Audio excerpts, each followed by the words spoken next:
Thank you so much for the opportunity. I'm speaking about GFAR, the Global Forum on Agricultural Research and Innovation, and how we can hopefully contribute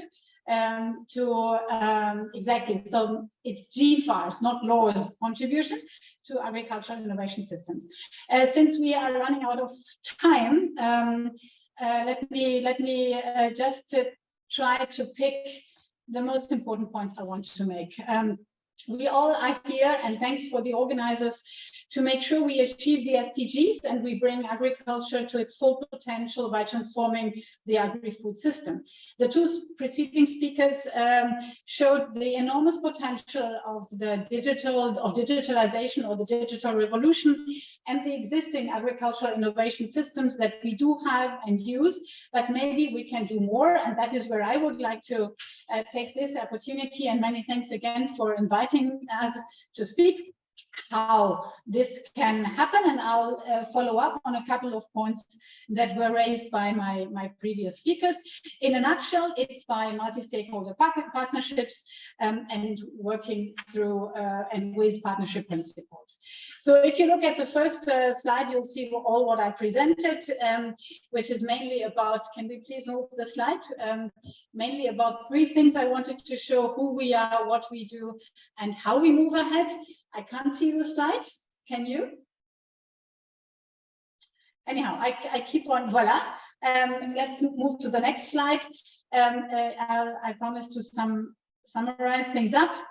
The Global Forum on Agricultural Research and Innovation. Again, a mistake on this PowerPoint, I'm sorry for that, is a platform that is existing since 27 years.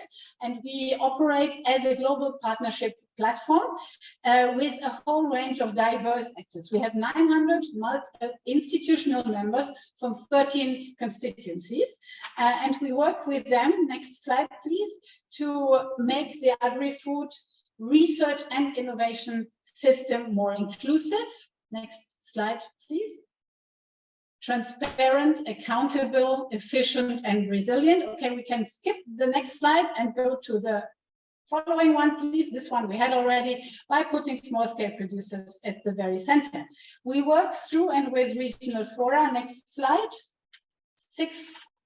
The 6 regional fora on agricultural research and innovation that you see here, mainly on the following topics. Next slide, please. And we call our brand Collective Actions. Next slide, please. These are the 13 constituencies. Here you can see the collective action. So specific topics that matter to our members and where they join into collective actions. And these are just some examples. I can go deeper into this if you are interested.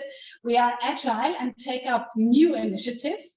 And you see on the following slides, we can quickly go through, please, some of the emerging initiatives. One is on soil fertility, very much driven by the reality, the new reality that especially Africa is suffering from war in Ukraine and the disrupted supply chain, not only of food, but also of fertilizers, and how it impacts and what what alternatives our members do have. The second one is a very actual one. You have certainly participated, or in a way or another, in the UN Food System follow-up meeting last week here in FAO, and we have been supporting by calling our members, 350 people participating in our way of helping the UN Food System hub to really make sure we take stock and see what's working and what is not.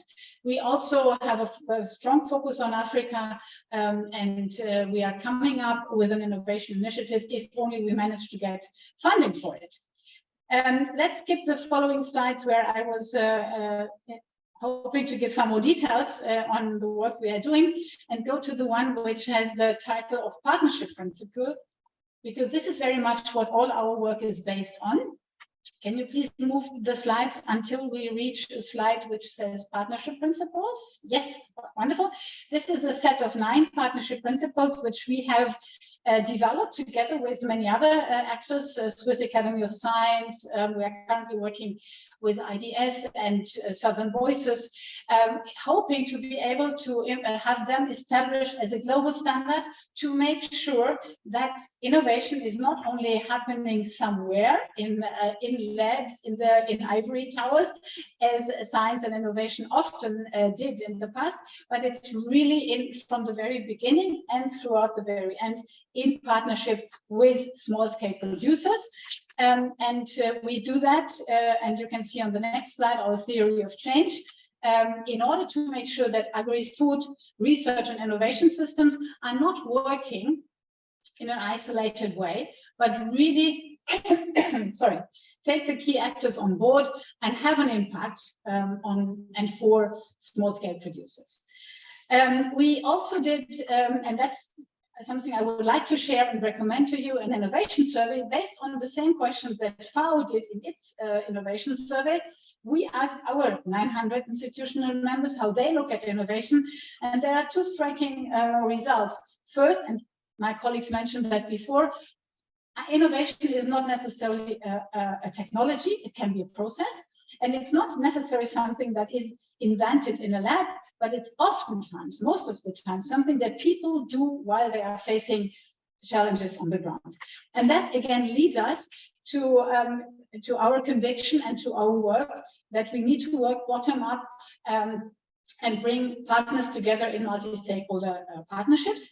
If you turn to the next slide, please let me mention two major success stories. First is the Global Manifesto on Forgotten Foods, where based on surveys that we did with thousands of people, members of institutions and their individual members across all regions, and where we were able to bring the attention to forgotten foods and the need to invest into forgotten foods, which are most oftentimes poor people food. And the next big, and I may call it a success already, because we got the Global NARS Consortium entrusted to us in GFAR, so we will build it up, and we will be happy to see you next year at an international conference to officially launch the Global NARS Consortium. So a consortium which will bring together all the NARS around the world, especially from the Global South, so that they can better participate, next slide please, in all what we are discussing, how to make the agricultural innovation system work to achieve the transformation of the agri-food system and ultimately the SDGs. Here you can see we are putting up an advisory group. We do a memorandum of agreements with the regional fora. We will invite, and we already reached out to all NARS around the world, and we hope to have it launched, as I said, in September next year, in whatever place we have to see. Let us know if you are interested to join, and let's do it together.